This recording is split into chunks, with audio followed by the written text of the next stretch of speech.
So for my term project, I made this game called Connect the Dots, which is kind of a jazzed up version of this game called Two Dots that I used to play. So let's get started. For the time being, I unlocked all the levels because I want to show you all the cool features, but in real life, you're going to have to start with level 1, and then you have to unlock a level 2.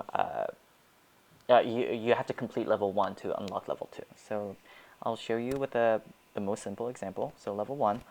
The rule of the game is very simple. You just have to connect the dots of the same color to get rid of the dots.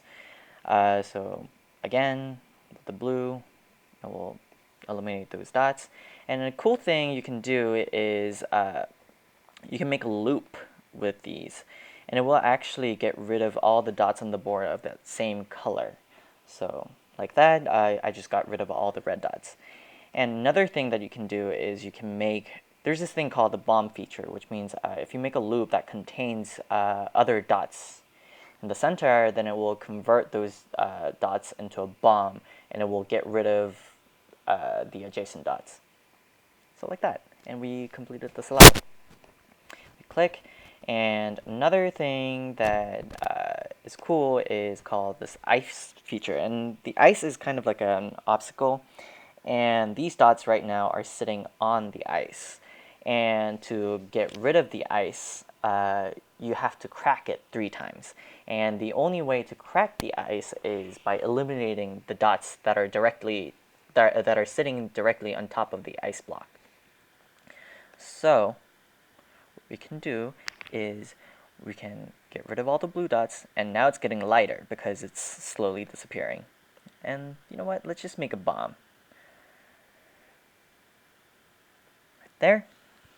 And as you can see, it's getting lighter.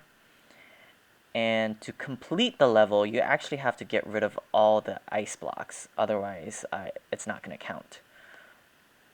So let's see. Let me try to get rid of all these ice blocks.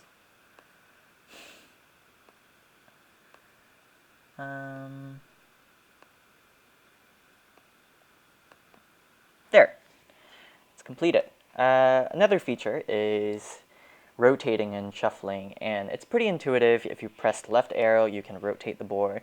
You can press S for shuffling, but what that does is it will actually use up the moves that you have right there.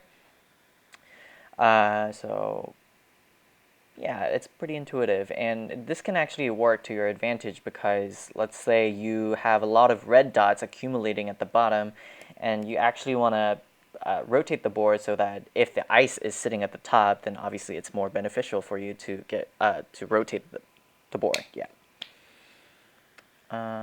Yeah, and if you use up all the moves, then it's game over, and then we return to map. Another cool thing you can do is called a hint feature.